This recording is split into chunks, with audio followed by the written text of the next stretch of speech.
Tato akce je takové symbolické poselství krále Jiřího, který zhruba v roce 1462 až 64 vysílal mise do tehdejší Evropy, do tehdejších evropských království a snažil se sjednotit Evropu nejenom bezpečnostně proti Osmanské říši, proti hrozbě Turků, ale měl myšlenku, že státy by měly více spolupracovat a řešit spory mírovou cestou.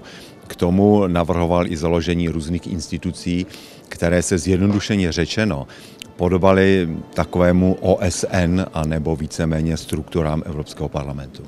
Součástí této mise je předání poselství, které bylo předáno panu Martinu Schulzovi, předsedovi parlamentu.